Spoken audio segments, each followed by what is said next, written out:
അപ്പോൾ അതേ നല്ല അടിപൊളി മസാലപ്പൂരി റെഡി. നമുക്കിനി ഏത് സമയത്ത് വേണമെങ്കിലും നമുക്ക് മസാലപ്പൂരി കഴിക്കണമെന്ന് തോന്നുമ്പോൾ വീട്ടിലുണ്ടാക്കി കഴിക്കാം. മസാലപ്പൂരി ഉണ്ടാക്കാനുള്ള മസാല തയ്യാറാക്കാൻ വേണ്ടി നമുക്ക് ആദ്യമായിട്ട് ഒരു ഉരുളക്കിഴങ്ങ്, കുറച്ച് ഗ്രീൻ പീസ് എല്ലാം കൂടി രണ്ടും കൂടി ചേർത്ത് ഒന്ന് നന്നായിട്ട് വേവിച്ചെടുക്കാം. ഗ്രീൻ പീസ് പച്ചയല്ല കേട്ടോ, ഇത് പച്ചയാണെങ്കിൽ അത്രയും പ്രശ്നമില്ല. ഇത് പിന്നെ ഉണങ്ങിയതാണ്. അതിപ്പോൾ ഞാൻ തലേ ദിവസം വെള്ളത്തിലിട്ട് കുതിർത്ത് വെച്ചിരിക്കുകയാണ്. അപ്പോൾ ഇത് വേവിച്ചെടുക്കുക. ഇത് തോലൊന്നും കളയണ്ട, നാലായിട്ട് കഷ്ണമാക്കിയിട്ട് ഞാൻ നല്ല വൃത്തിയായിട്ട് കഴുകിയതാണ് കേട്ടോ. നന്നായിട്ട് കഴുകിയിട്ട് വേണം എടുക്കാൻ. അപ്പോൾ അത് തോലോട് കൂടി ഇട്ടിട്ട് പിന്നെ നമുക്ക് തോല് മാറ്റി കളഞ്ഞാൽ മതി. അപ്പോൾ അത് നമുക്ക് വേവിച്ചെടുക്കാം.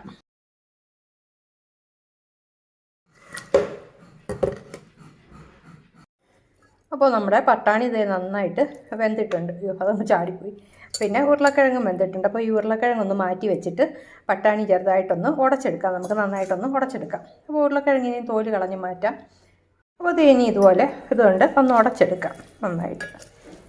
ഒരുപാട് അങ്ങ് ഉടയണ്ട, ഇതേപോലെ ഉണ്ട് ഒന്ന് ഏകദേശം ഒന്ന് ഉടഞ്ഞ് കിട്ടണം.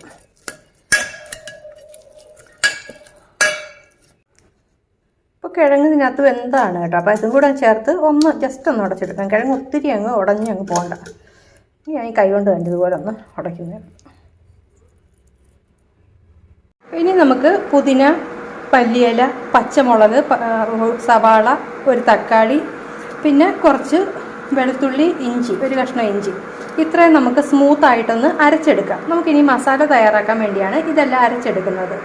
അപ്പോൾ നമുക്ക് ഈ ഐറ്റംസ് എല്ലാം കൂടി ഒന്ന് അരച്ചെടുക്കാം. പച്ചമുളക്, സവാള, തക്കാളി, വെളുത്തുള്ളി, ഇഞ്ചി, പിന്നെ ഈ ഇലകൾ, പുതിനയില, മല്ലിയില, ഇത്രയും നന്നായിട്ട് നല്ല ഫൈനായിട്ട് പേസ്റ്റായിട്ട് അരച്ചെടുക്കാം. അപ്പോൾ ഇതേ നമ്മളിവിടെ നല്ല ഫൈൻ പേസ്റ്റായിട്ട് തന്നെ അരച്ചെടുത്തിട്ടുണ്ട്. ഇനി നമുക്ക് മസാല ഉണ്ടാക്കാൻ തുടങ്ങാം. ഇതിന് ശേഷം ഒരു പാൻ എടുത്ത് അതിൽ കുറച്ച് ഓയിൽ ഒഴിക്കുക. ഞാനിപ്പോൾ കടലെണ്ണയാണ് ഉപയോഗിച്ചേട്ടോ. വെളിച്ചെണ്ണ അല്ലാത്ത ഏത് ഓയിലും ഉപയോഗിക്കാം. നമ്മൾ ഈ അരച്ച് വെച്ചിരിക്കുന്ന മിക്സ് ഇതിലിട്ട് നന്നായിട്ടൊന്ന് വഴറ്റിയെടുക്കാം. കളറ് മാറുന്ന വരെ വഴറ്റണം കേട്ടോ. നല്ല മണമാണ് ഇതിന്. അപ്പോൾ ഇത് ഇവിടെ നന്നായിട്ട് ഡ്രൈ ആയിട്ട് വന്നിട്ടുണ്ട്, വഴണ്ട് കളറൊക്കെ മാറി. ഇനി നമുക്ക് ഇതിനകത്തോട്ട് പൊടികൾ ചേർക്കാം.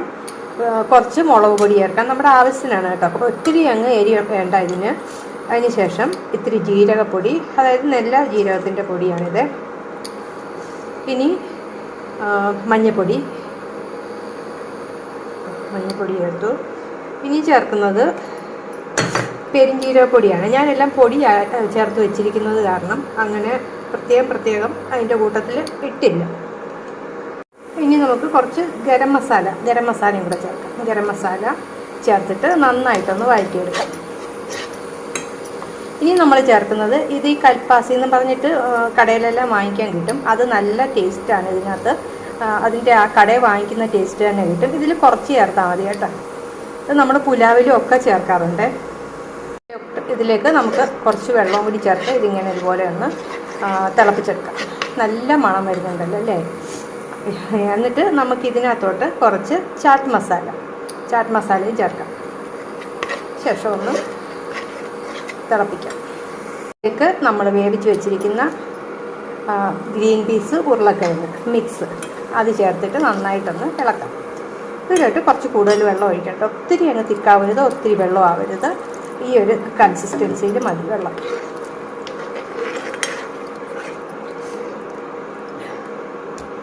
അപ്പോൾ നമ്മൾ ഇതിനകത്തോട്ട് നമ്മൾ ഉപ്പ് ചേർത്തില്ലായിരുന്നല്ലോ, ആവശ്യത്തിന് ഉപ്പ് ചേർക്കാം.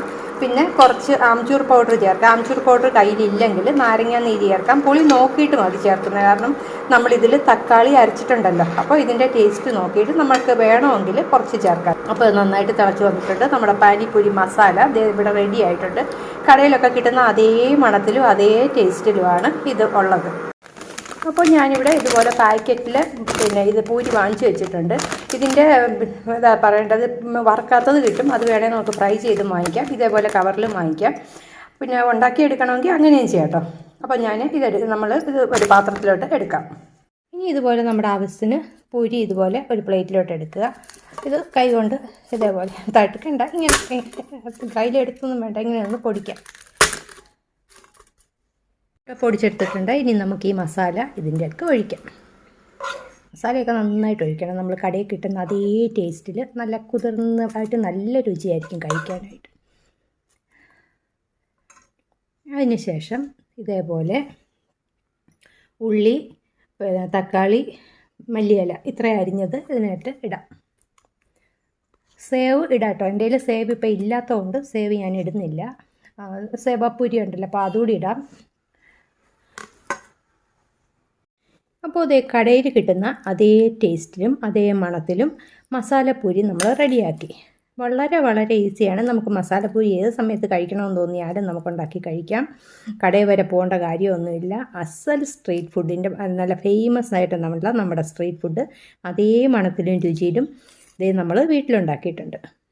ഇതുപോലെ ഈസി ആയിട്ട് നമുക്ക് പാനിപ്പൂരിയും വീട്ടിലുണ്ടാക്കാൻ കേട്ടോ. ഇത്രയും കൂടെ പാടില്ല. അപ്പോൾ ഉണ്ടാക്കാൻ അറിയാൻ വയ്യാത്തവരൊക്കെ ഒന്ന് ഉണ്ടാക്കി നോക്കണേ. അതുകൊണ്ട് എല്ലാവർക്കും ഇഷ്ടമുള്ളൊരു ഐറ്റമാണല്ലോ. അതുപോലെ തന്നെ നമ്മുടെ ചാനലൊക്കെ ഒന്ന് സബ്സ്ക്രൈബ് ചെയ്ത് സപ്പോർട്ട് ചെയ്യണേ. താങ്ക്